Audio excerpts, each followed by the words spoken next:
ناظرین ہمیں جوائن کیا ہے کسی تعارف کے محتاج نہیں ممتاز دفاعی تجزیہ نگار جناب جنرل ریٹائرڈ غلام مصطفیٰ صاحب، بہت شکریہ جنرل صاحب، آپ نے ہمیں وقت دیا۔ جنرل صاحب میں ایک کوٹیشن آج دیکھی، میں شاید غلط پڑھ جاؤں، مفہوم بتاتا ہوں۔ ہینری کسنجر نے کہا تھا کہ the war that fails to achieve its aim is a war that is lost. اب یہ جو ہوا اور یہ جو ٹروس ہوا ہے جو کہ بالکل گن پوائنٹ پہ بڑی بےعزتی کر کے قطر میں کروایا ہے اپنے انوائے کو بھیج کے، وہ بھی ایک پراپرٹی ٹائکون ہے، دوست ہیں جو ان کے ٹرمپ صاحب کے، تو وہ تمام باتیں جو انہوں نے پہلے حماس نے کہی تھیں وہ مان لی، وہ رفح اور غزہ کا رستہ بھی کھول دیا اور 1600۔ تو کیسے دیکھتے ہیں یہ ہزیمت نہیں ہے کہ اتنی بڑی مائٹ، پورا امریکہ، پورا یورپ جو ہے ایک بالکل ریگ ٹیگ آرمی اور بے کس انسان جو ہیں انہوں نے اس کو پسپا کر دیا، although they paid a heavy price. Do you look at it the same way as I am looking at it sir? دیکھیے قاضی صاحب، یہ تو بڑا واضح ہے کہ عزم اور حوصلے کے سامنے کوئی ہتھیار، کوئی فوج کامیاب نہیں ہو سکتی۔ جب کوئی قوم فیصلہ کر لیتی ہے اپنے آپ سب کچھ قربان کرنے کا، اب دیکھا کہ غزہ میں کس طریقے سے فلسطینی مجاہدین نے اپنی جانوں کا نذرانہ پیش کیا ہے، بچوں نے، بڑوں نے، انہوں نے سب کچھ نقصان برداشت کر لیا، لیکن وہ اپنے سے پیچھے نہیں ہٹے، باوجود اس کے کہ ان کے ارد گرد بہت زیادہ نقصان بڑا ہو گیا، جس طرح لبنان میں، اسرائیل، سیریا میں۔ مسئلہ یہ ہے کہ یہ جو ٹروس ہے یہ چلے گا نہیں چلے گا، کہاں تک جائے گا یہ؟ کیا یہ ٹرمپ صاحب صرف اپنے آپ کو یہ بتانا چاہتے تھے کہ وہ despite not being the president at that point in time, اس کے باوجود وہ یہ معاہدہ کرانے میں کامیاب ہو گئے ہیں؟ اس کا مطلب یہ ہے کہ ٹرمپ صاحب is now is riding، جو منی ہے نا، جو پیسہ،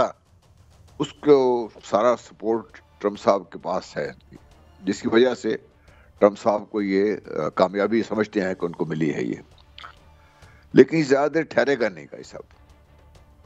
اس لیے نہیں ٹھہرے گا کہ جب تھوڑے دنوں کے بعد باقی حالات کھلیں گے، کیونکہ اسرائیل کو جو اتنی کھلی چھٹی دی تھی، اتنے زیادہ جو کامیابیاں دلوائی تھیں، وہ ٹرمپ صاحب کے دور میں ہی تھیں، چاہے وہ ڈیل آف دی سینچری ہو، چاہے وہ ابراہیم ایکارڈز ہوں۔ لیکن سر نظر تو کچھ اور آ رہا ہے، کیونکہ جو معاہدہ ہوا ہے اس کے بعد ایسا لگ رہا ہے جیسے اسرائیلی جو حکومت ہے یا انتظامیہ ہے وہ تاش کے پتوں کی طرح بکھر رہی ہے، استعفے آ رہے ہیں، وزراء کے بھی استعفے آ رہے ہیں، آرمی چیف نے استعفیٰ دے دیا، صدرن کمانڈر نے استعفیٰ دے دیا۔ تو کیا یہ نہیں نظر آتا کہ جو وہ گمانڈ اور وہ غرور جو کہ ایک نہتے غزہ کو تباہ کیا تھا، یہ جنگ ہار چکا ہے؟ دیکھیے جنگ تو انہوں نے اس دن ہار لی تھی جس دن ان کے جو پہلی لائن بریچ ہوئی تھی، اس کے بعد سے تو وہ کیونکہ ان کا خیال یہ تھا کہ کوئی طاقت جو ہے اس وقت کم از کم کے ارد گرد جو خطے میں وہ یہ کام نہیں کر سکتی۔ جب فلسطینیوں نے یہ اچیو کر لیا تھا تو اس کے بعد سے تو وہ ریٹریٹ پر تھے، نقصان کیا انہوں نے بہت زیادہ فلسطینیوں کا، اور جتنے زیادہ ان کو نقصان ہو رہا تھا فلسطینیوں کا، اس کا مطلب یہی تھا کہ اب اسرائیل کو تکلیف بہت بڑھ رہی ہے یہ۔ تو ابھی وہ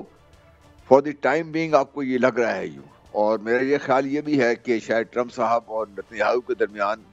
کوئی تعلقات اتنے اچھے نہیں ہیں، اور نتن یاہو کو اسرائیلی بھی زیادہ بھی پسند نہیں کر رہے، اس کو ہٹانا چاہتے ہیں۔ نتن یاہو کو ہٹا دیں گے، کوئی اور آ جائے گا اس جگہ پہ، لیکن جو لانگ ٹرم ان کی جو پالیسی ہے اس خطے میں اسرائیل کے لیے، وہ افیکٹ نہیں ہوگی، کیونکہ وہ ٹرمپ صاحب سے زیادہ جو ڈیپ سٹیٹ ہے امریکہ کی، اور ڈیپ سٹیٹ سے مطلب یہ نہیں جس طرح ہم اسٹیبلشمنٹ کہہ کے چپ کر جاتے ہیں، ڈیپ سٹیٹ وہ ہے جو پیسہ کنٹرول کر رہے ہیں، جو انفلوئنس، ریئلی انفلوئنس جو ویلڈ کرتے ہیں جو پیسے کے ذریعے، تو وہ لوگ چونکہ ان کا زیادہ تر۔ لیکن سر اس خطے میں جو اب ان کی پالیسی ہے وہ تو ابراہیم اکارڈ ہی نظر آ رہا ہے، کیونکہ ٹرمپ کہتے ہیں کہ ابراہیم اکارڈ پہ وہ دستخط کرائیں گے، پہلے بھی وہ اس پر پیش رفت کر چکے ہیں، اور انہوں نے کہا کہ سعودی عرب جانے سے پہلے اس پر دستخط ہو جائیں گے۔ تو آپ کو لگ رہا ہے کہ ابراہیم اکارڈ جو ہے وہ اس پر دستخط ہو جائیں گے اور عرب جو ہیں وہ اسرائیل کو تسلیم کر لیں گے؟ دیکھیے عربوں میں کون سے ملک ایسے رہ گئے ہیں جنہوں نے تسلیم نہیں کیا، ڈائریکٹلی یا انڈائریکٹلی؟ ہمیں جو سعودی عربیہ کو جو نظر آ رہا ہے، تو سعودی عربیہ نے تو بہت پہلے سے اسرائیل کو فیسیلیٹیٹ کرنا شروع کیا ہوا ہے۔ جب عراق کے نیوکلیئر انسٹالیشن پہ اٹیک ہوا تھا تو وہ سعودی عربیہ سے اوپر سے فلائی کر کے گئے تھے نا، تو اس لیے سعودی عربیہ زیادہ دیر، ابھی نقصان یہ ہوا کہ جب یہ غزہ میں مسئلہ شروع ہوا تو اس وجہ سے سعودی عربیہ کو تھوڑا سیٹ بیک ہوا، ورنہ سعودی عربیہ تو بہت آگے جا رہا تھا اس سے۔ یہ تو ابراہیم ایکارڈ تو ہو جائے گا اس سے، لیکن ابراہیم ایکارڈ ہونے سے مسلمانوں کو کیا فائدہ ہوگا؟ جو مسلمان ملک ہیں خطے کو، ان کو کیا فائدہ ہوگا اس میں؟ آپ یہ دیکھیے کہ چونکہ ان سب تقسیم ہے آپس میں، وہاں کے خطے کے جو لوگ ہیں مسلمان ہیں آپس میں، تو ان کو ایک ایک کر کے جس طریقے سے دبایا جا رہا ہے تو معافی چاہتا ہوں جلیل صاحب، آپ کی چونکہ آپ ایک جرنیل ہیں اور آپ ملٹری اسٹریٹجی کو اچھی طرح جانتے ہیں، ہم نے دیکھا عراق میں پہلی دفعہ ثابت ہوا کہ جو شاک اینڈ را تھا، کبھی فوجوں کو فتح کیا جاتا ہے، سماج کو فتح نہیں کر سکتے۔ ایک اسرائیلی بریگیڈیئر کا بیان آیا ہے، اس میں آپ کا کمنٹ چاہتا ہوں، وہ کہتا ہے کہ آئی ڈی ایف کے ہر بام کے بعد جو حماس ہے وہ زیادہ مضبوط ہوئی ہے، ہر چند کے وہ 20 لاکھ 30 لاکھ لوگ ہیں جو بھی، تو اس کو اس طرح سوسائٹی کو آپ برباد تو کر سکتے ہیں، وہاں زندگی تو کیا ٹوٹلی فتح تو ہوتے ہم نے نہیں دیکھا کہ وہ انائلیٹ ہو جائیں، ہوا میں ایویپوریٹ کر جائیں، تو ایشو تو یہ چلتا رہے گا as a festering wound. Do you agree sir? جی بالکل، کیونکہ اسرائیلیز کا مسئلہ کچھ اور ہے، فلسطینیوں کے مسائل میں بڑا واضح ہے، وہ تو اپنی زندگی اور موت کی جنگ ہے ان کے لیے، اور ان کو یہ پتہ ہے کہ اگر یہ یہاں پہ کھڑے نہ ہوئے تو جو ان کی تھوڑی بہت جو ان کی ہولڈ ہے اس علاقے میں، غزہ کی جائے پٹی ہے یا باقی جو ویسٹ بینک کے علاقہ ہے، وہ ختم ہو جائے گا صاحب کوشن کا، اور ان کا کوئی نام و نشان باقی نہیں رہے گا۔ وہی بات کو اچھی طرح سمجھتے ہیں، اسی لیے وہ دیکھیں کس طریقے سے عزم حوصلے کے ساتھ کھڑے ہیں اتنا نقصان کرانے کے باوجود بھی۔ تو یہ تو ہونے سے رہا، کیونکہ جیسے میں نے پہلے عرض کی تھی کہ جس قوم نے بھی، آپ دیکھ لیجیے ریسنٹ ہسٹری میں، آپ دیکھ لیجیے جس قوم نے بھی اپنی جانوں کا نذرانہ پیش کرنا شروع کر دیا ہے، ان کے ساتھ دنیا کی کوئی طاقت لڑ نہیں سکتی۔ امریکہ کو ویتنام میں شکست ہوئی، آپ دیکھیے، اور کسی اور جگہ پہ دیکھ لیجیے، افغانستان میں آپ دیکھ لیجیے ہمارے ہمسائیگی میں کیا ہوا، 20 سال تک وہ پوری طاقت کے ساتھ، پوری مائٹ کے ساتھ وہ لگے رہے، پیسہ بھی لگایا، سب کچھ کیا، لیکن الٹیمیٹلی ان کو وہ فتح حاصل نہیں ہو سکی جو وہ چاہتے تھے۔ وہ تو یہ تو بڑا واضح ہے، تاریخ کا یہ سبق ہے۔ جنرل صاحب، آپ نے ابھی ارشاد فرمایا کہ جو مسلمان ملک ہیں وہ تقسیم ہیں، جو اسرائیل ہے اس کا نشانہ جو ہے وہ ایران ہے یا پاکستان ہے۔ اب آپ دیکھنے میں آیا ہے کہ ایرانی جنرل جو ہے وہ بھی پاکستان آئے اور یہاں پر ملاقاتیں بھی ہوئیں، کیا آپ سمجھتے ہیں کہ اسرائیل کو یہ واضح پیغام تھا کہ ایسا اگر ہوگا تو پھر مسلم ممالک کچھ تو کھڑے ہیں؟ جی میں نے شاید پچھلے پروگرام میں آپ کی سے بات کی تھی کہ 3 ہی ملک ہیں جو جن میں کچھ یہ سخت ہے وہ کر سکتے ہیں۔ ایک تو پاکستان ہے الحمدللہ، جس کے پاس اللہ نے طاقت بھی دی ہے اور ہمت بھی ہے۔ دوسرا ترکی ہے جو شاید اس جنگ میں شامل نہیں ہوگا، پیچھے ہٹ کے رہ جائے گا۔ ایران بدقسمتی سے نشانے پر ہے۔ تو ایران اور پاکستان کا تو آپ دیکھ لیں، جو جس طرح کہتے ہیں کہ جوائنٹ ایٹ دی ہپس، ایران کو اگر کچھ سخت پہنچتی ہے اسرائیل کے ہاتھوں تو پاکستان کو افیکٹ ہوگا، اس کا بڑا ڈائریکٹلی افیکٹ ہوگا۔ اس لیے یہ بڑا واضح ہے کہ پاکستان اور ایران کو مل کے چلنا پڑے گا، جہاں تک چاہے وہ افغانستان کی پالیسیز ہے، چاہے وہ اسرائیل کے خلاف ہے، یا دوسری جو پالیسیز ہیں۔ اس لیے اچھا جنرل صاحب، یہ ابھی آپ نے ایک جو یعنی 2 ملٹری کیمپینز ہوئیں، اب اگر میں تھوڑا سا یوکرین کی طرف چلا جاؤں تو آپ دیکھتے ہیں کہ نہ اس کی صرف رشیا کی معیشت یعنی بہتر ہوئی، اس نے مزید علاقہ بھی لے لیا، اور اب اگر ٹروس ہوتا ہے تو مزید علاقہ ٹرمپ دینے کو تیار ہے، تو یہ دونوں جنگیں عملی طور پر تو یہ ہار گئے۔ جی بالکل ہار گئے۔ یوکرین کی جنگ تو بہت پہلے سے ہار چکے ہوئے ہیں، یوکرین کی فوج تو تقریباً ختم ہو چکی ہوئی ہے۔ دیکھیے پیوٹن نے سب سے پہلے تو یہ ٹرمپ صاحب کے دور میں یہ شروع ہوا تھا، 2014 کے بعد، سوری میں کہہ رہا ہوں،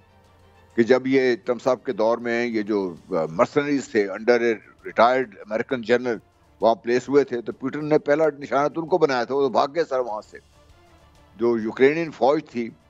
اس میں اتنی ہی سخت تھی جتنا وہ لڑ سکے۔ اس کے بعد تو ابھی انہوں نے تو اوور ایج لوگوں کو بھی واپس لانا شروع کر دیا ہے فوج میں، وہ بانے کو تیار نہیں ہے۔ یوکرین تو فوج بھی بکھر چکی ہوئی ہے، ان کے پاس ابھی ہے کچھ نہیں ان کے پاس۔ تو اب اس جنگ کو اور مزید جاری رکھنا، یہ یوکرین کو تو نقصان پہنچائے گا۔ اچھا جنرل صاحب، وقت کم ہے، میں تھوڑی سی بات اور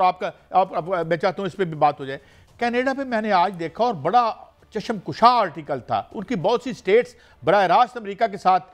تجارت کرتی ہیں، اور ان کے جو پریمیئر ہیں یا گورنر جسے کہہ لیں آپ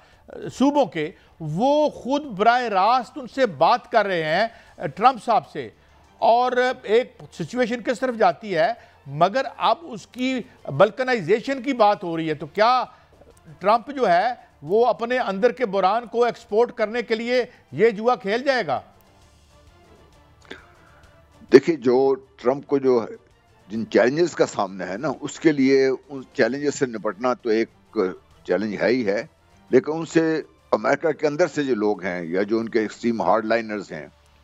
ان کو اپنے ساتھ رکھنے کے لیے ٹرمپ کو کچھ نہ کچھ تو کرنا پڑے گا.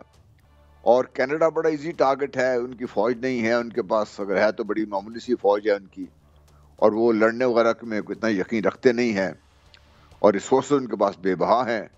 اور ریسورسز کو وہ اس طریقے سے ایکسپلائٹ کر نہیں سکے جس کہ پورے کینیڈین کو وہ فائدہ ہو، یا وہ ایک دنیا میں بہت بڑی ایک مالی طاقت کے طور پہ سامنے آئے. تو امریکہ کے ساتھ مل کے چلنے میں ان کو اتنا زیادہ نقصان نہیں ہے. وہ شاید کینیڈینز بھی اس بات پہ کسی حد تک تیار ہو جائیں گے، کیونکہ وہ کینیڈا کے اندر کی جو صورتحال ہے اس وقت، وہاں پر بھی لوگ جو کینیڈا میں ہیں وہ بھی خوش نہیں ہیں. جو پاکستانی بھی گئے ہوئے ہیں مائگریٹ کر کے وہاں پر، اور سے جو بھی ہیں وہاں پہ جو خبریں وہاں سے آ رہی، وہ خوش نہیں ہے وہاں پہ جو کینیڈا کے حالات ہیں اس وقت. تو آپ یہ سمجھتے ہیں کہ سر کیا یہ سمجھا جائے کہ کینیڈا بھی امریکہ کے ساتھ آ جائے گا، پاناما بھی لے لے گا اور پھر وہ گرین لینڈ بھی لے لے گا؟ گرین لینڈ کو شاید تھوڑا اس کو اور ایفرٹ کرنی پڑے گی، لیکن یہ پاناما اور کینیڈا کا تو اتنا زیادہ مسئلہ نہیں بنے گا ان کے لیے، کیونکہ وہ تو کہتے ہیں right there on the plate. اب اس کو کیسے لیتے ہیں، کیا امریکہ کے اندر سے لوگوں کے ساتھ کھڑے ہوں گے، اور وہ ٹرمپ صاحب کے لیے ایک چیلنج ہے. میرا خیال ہے ڈیپ اسٹیٹ پھر اس کے ساتھ کھڑی ہوگی یہاں پہ، اور جیسا میں نے پہلے اس کی کینیڈا کو بھی فائدہ ہوگا اس سے.